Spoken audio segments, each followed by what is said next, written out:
Welcome back to MurrayMax. We have another clip from the Whatever podcast. This one's got Andrew Wilson featured in on it. And this one is going to have a nice, entertaining rage quit to watch happen. I haven't seen this yet. It's a little bit older, but either way, I haven't seen it. And this is something we're going to watch together if you haven't as well. Let me know in the comments what you think. And thanks for supporting the channel. Feel free to give it a like and subscribe, all that blah, blah, blah, blah. And if you don't, oh well. I'd be a hypocrite because I do that a lot. I watch videos I don't subscribe to, but I would appreciate it. Trying to grow the channel. Thanks. Here we go. You said you see a tendency to pick girls for the show to belittle them and show them in an awful light. This is from some of your earlier messages. I don't know if this is still your position or if it is still your position.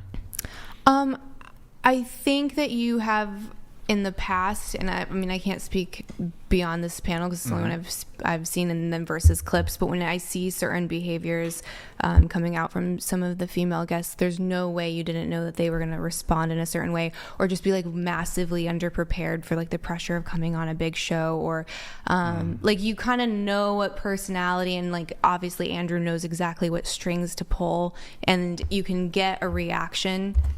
Nothing is ever anyone's fault except for Andrew and Brian. If they say something and you react and freak out, well, that's not your fault that you freaked out. That's Andrew's fault or Brian's fault. So silly. Out of that, and right, it's the clip economy, so it is what it is. But there absolutely is a pattern there. I mean, you can go through I'm reels. To be completely honest, I don't ever know who's going on the show until the day of the show.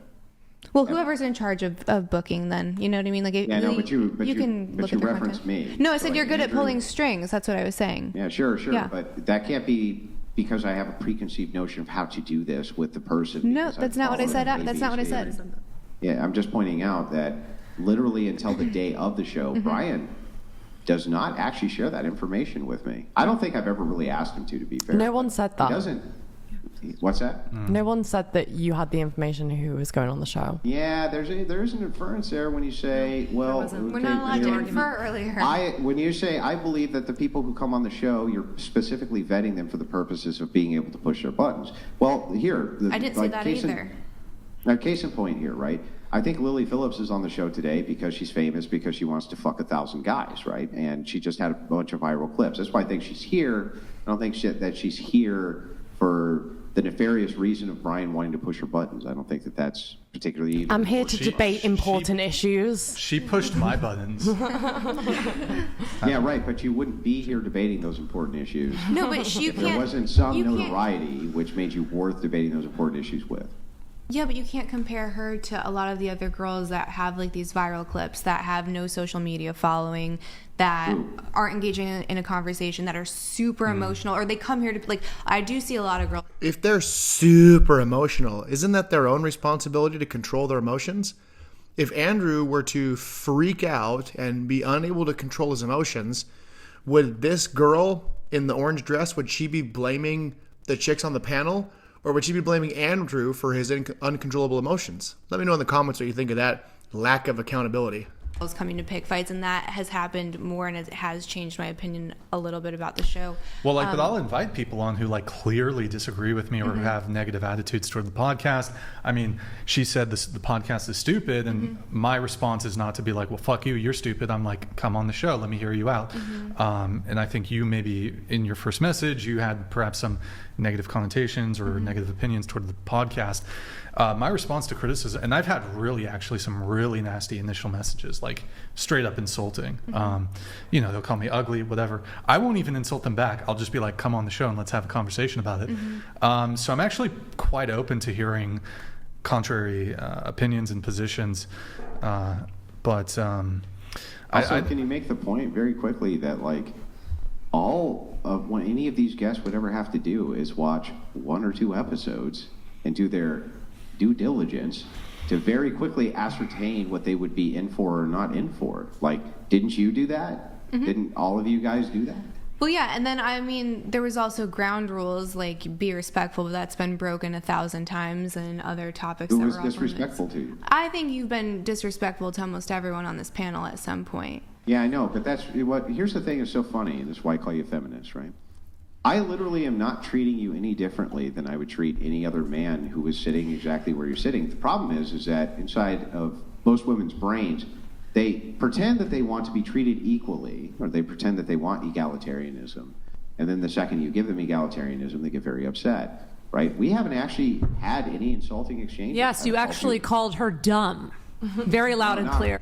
Do you think that we don't call our friends dumb? Do you think that if my friend, who could even be, he could have a master's degree, a PhD, if he misspeaks one time, we laugh at him and we call him an idiot and we do all that stuff. And you might say, okay, well, that's joking. Okay, well, we also don't just get our feelings bent out of shape so easily. And so if my friend says something who's being serious and I think it's dumb, I'm going to say, that's the dumbest shit I ever heard. And I'm gonna tell him why. And it may have even caused like a couple arguments over the last, 15 years. But it's like, at the end of the day, we're still buddies. We still love each other. And it's just getting treated the same way we would treat anybody else. I will concede that like I do treat women differently than I treat my guy friends. But in a debate environment, you're going to get the same reactions because people are just being authentic. I didn't call her dumb. Definitely did. It was stupid or dumb, one or the other. Yeah, you did. No, I called Chair 1 dumb. That's what I'm saying. That's what I'm saying. That's what I'm saying. Yeah. Yeah, but that has nothing to do with her. I haven't been disrespectful. You can excuse every insult you make. It's incredible. I have to give you credit for that. It's actually incredible. She's been actually engaging. And by the way, I haven't insulted you either. What did I insult you with? No, my point is that you can literally excuse everything you do and make it right because your biggest priority is to be right. And I have to give you kudos to that. You're good at it. Yeah, but imagine that when someone debates topics, they have a goal of trying to make their points and be correct. Shocking revelations coming from the lady in the red top over there. But if your priority is to be right because you are right, what's wrong with that? You made my point clear. Thank you. Yeah, like, as an example, for example, you said... You made my point clear, too. Thank you. So anyway, back to this real quick. For example... I don't think you're right all the time. Go ahead, Ayla. Go ahead. That's fine, and I'm wrong sometimes. I've just Hold on. been wrong Hold on. tonight, so. Hold on. Go ahead, Ayla. Go ahead. Just use a very quick example. You were like, you've been very disrespectful. And then he was like, well, who's been disrespectful or something? No, yeah. You were like, people are very disrespectful here. And then he like sort of challenged this. And then he said, well, you have been. And then he said, well, yeah. And then like quickly shifted the topic. Just as like an example is like sort of the conversational strategy that I think is like regularly at play here. I'm happy to engage with the topic. I actually asked her, how have I been disrespectful to you? And the answer is how? Well, what? Yeah, what have I done? Because I'm patched in remotely? You have several conversational techniques that I could name if you'd like. Hang on, stop. That's disrespectful. So because I've had to interject a couple of times because I'm patched in remotely, I'm not in the studio. Like, what have I actually said to you that's actually disrespectful except challenge your views? Not you, Ayla. I'm not talking to Ayla. No, for me it would be the constant interruption, and then also the tone. Like tone is absolutely respectful or disrespectful. It always comes back to the tone, and I will acknowledge that tone can be disrespectful, but it's like, why don't you just respond to what's being said and not just how it's being said? If somebody says to me in a snarky tone that 2 + 2 = 5. I don't just sit there and shut down and go, yeah, but the way that you're declaring 2 + 2 = 5 really bothers me and it hurts me. I just clearly explain why 2 + 2 actually equals 4. And then if they're really being snarky, then I can throw a little snarkiness on my response that's going to prove them wrong. But if I have no argument, I'm just going to cry about their tone. Respectful. And you call me, I don't know why that's amusing, but I wouldn't want anyone talking to my kid that way or like anyone that I cared about that way. I think you should. Your tone has been super condescending. I just don't comment on it. I don't think that's true at all. Yeah, I know you don't think that, but you see these subjective metrics of tone. Give me something I said. Did I call you a whore? Did I call you a slut? Did I call you a skank? Did I say you're fucking horrible? Do you think that's... I didn't say, hang on. I didn't say any of these things. Instead, I simply challenged the things that you view as being true and gave you challenges to them. What did I actually say to you, though, that was insulting? You can be, and I said disrespectful and not insulting, and you can be disrespectful without blatantly calling someone a whore. If that's like your only metric, then of course you're not going to think that you're being disrespectful. So then would you say in the future I should just go ahead and call women whores? No, I certainly don't. Hang on, since I will instead be attacked as being disrespectful regardless. No, I'm giving you my experience with you, and I feel that a lot of people would have my opinion, and I know a lot of people are going to have yours. I'm telling you that I feel that this conversation has been very disrespectful with you. I feel that you have been extraordinarily disrespectful. Your tone, for one thing, from now on, when you talk to me, I need you to use a sing-song voice, the singiest, songiest voice you can possibly think of, because otherwise I feel disrespected. Now, I can't give you any particular words that you've said, any particular phrases, any particular insults, because none of that matters. Mm-hmm. What matters is that inside of my brain, I perceive your non-sing-song voice as being fucking disrespectful. So that... I mean, right now, Andrew's being silly, but it does prove a good point. Make me accountable for what I've actually said. Address what I've actually stated. Attack my actual arguments. Don't have me present my arguments or my beliefs or my stances or my disagreements with what you're saying and then only respond to it the way I'm sitting in my chair or the look on my face, because that is entirely subjective. And you'll notice people that actually debate very well and are very intelligent, they don't have to talk about someone's demeanor or their tone. And, even if they mention it, it's not the point of their statement. It might just be something said in passing while they actually respond to the argument. But usually when someone does this, it's because they have no response to an argument. That's how you. That's okay. You would be okay with someone talking to your wife that way? No. Would you be okay with someone talking to your wife that way, or a man talking to your wife that way right now? Right? Wait, get Rachel. There's no way. Rachel Cameo? You want to talk to the wife? No, I don't. Yeah, I'll bring her down. Oh, bring her down. All right. No, Just say hi really quick. Just say hi for just a second. I would love for you to talk to me that way in front of my man. She's already coming. She's already down. She's already bringing the... Yeah, I would say it in front of your man. He wouldn't do shit. Yeah, please. Oh, my... Please. Let's test it. Please. Where's my sing-song voice? Give me my sing-song voice. Oh, my goodness. Where's my what is going on? sing-song? You'd make a great Roman emperor. Rachel, are you in chat? Yo, Rachel, are you in chat? No, it's midnight. I'm heading out. And also, before she rage quits here, also to be fair, if someone was talking to my girlfriend and it was in an environment like this and someone like Andrew was appearing and he was using the tone that he was and he speaks the way that he does, what am I going to do? Go look up his address and track him down and, teach him a lesson?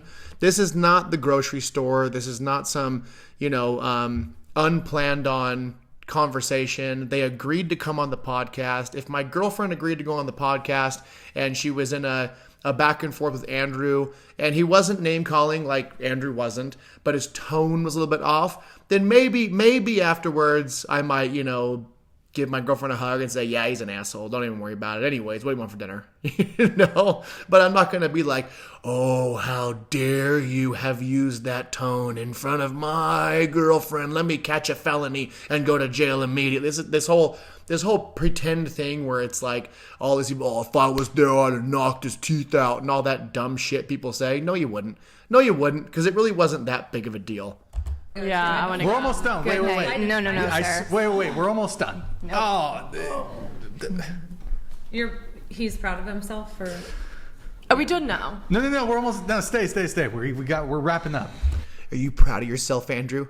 The way you forced her out of her chair and you forced her to grab her jacket and you made her leave? Are you proud of yourself that because you didn't agree that your tone needed to be different, that she now has to leave? She came all the way down here for this, and now she has to leave, and it's your fault, Andrew. Let me know in the comments whose fault you think it is that she's leaving, because I know that if I walk away, people say, well, you chose to walk away. I don't know. Just me. I'll leave with you if you want. Candace. Yeah. I think we're done. It's so past No, my we're, bedtime. hold on. Anyway. We're almost done. Just Why? wait. For the roast? He's already done enough. We're almost done. Just wait. I'm going to go check on her. I'll be right back. Okay, that's fine. Check on her. All right. We need a wellness check. All right. Come on. Let's hear the insults. Just do it. Just get it over with. Yeah. There was like some tweets we had to react to. All right, they're going to get to the tweets. That's pretty much it for this. Yeah, let me know in the comments what you think of this. I believe that chick got up and left because she tried to make an argument. It was a non-argument. She was already not getting what she wanted. And I feel like, she is, by social standards, she's an attractive person. And I just think that a lot of times, especially in conversations with men, the women who come on this show that are attractive, they're not used to having their ideas challenged. They're not used to being pushed back on and disagreed with unless they have an ex that used to fight with them and they associate it with that, because in their normal day-to-day lives, they go around and dudes tell them whatever they want to hear. If they tell a joke that's not funny, they get, "Oh my God, you're so hilarious," when the joke wasn't even funny. And if they say something that doesn't make sense, then dudes just go, "Oh, okay, yeah, no, I can see that. Yeah, no, I think you're right. No, that's a good point," even if it's not, because we all know the game, right? And so, anyways, let me know in the comments what you think of that stuff. Thanks for tuning in to MurrayMax. And also, if you think Andrew's tone was bad, you should subscribe to this channel, and that'll really teach him a lesson, because it's just one subscription you're taking away from his evil tone. All right? Thanks, guys, for tuning in to MurrayMax.